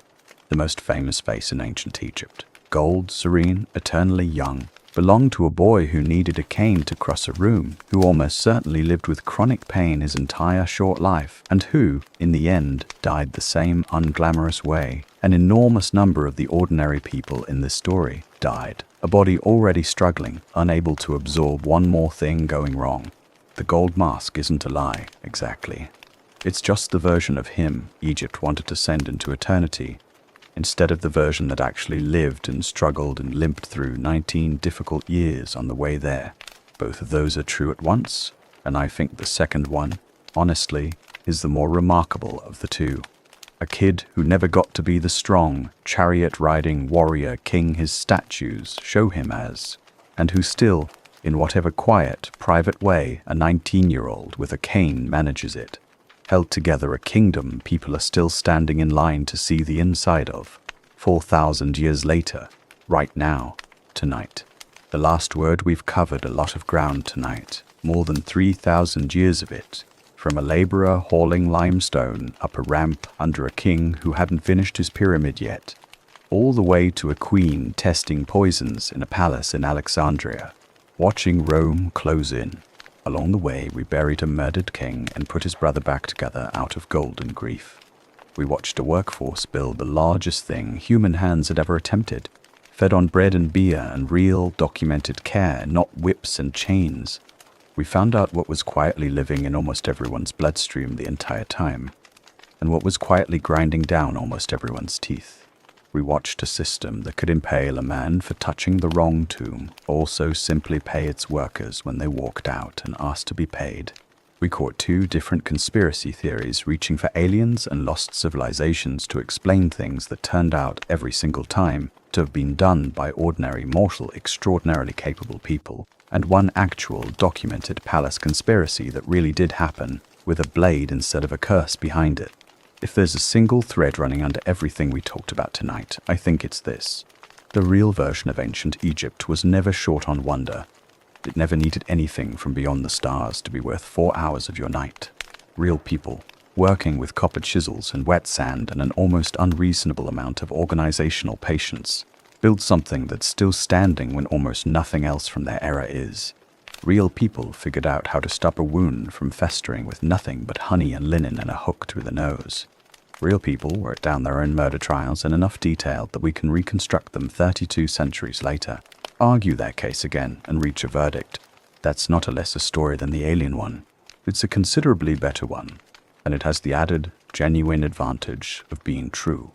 You made it through pyramid ramps, malaria, scorpions, tomb lore, a mummy's 70 days, a king's slit throat, a boy's cane, and a queen's last unsolved choice. That's a lot of ancient Egypt for one night. Get some rest. You've earned it more than most of the people in this story ever got the chance to. Good night.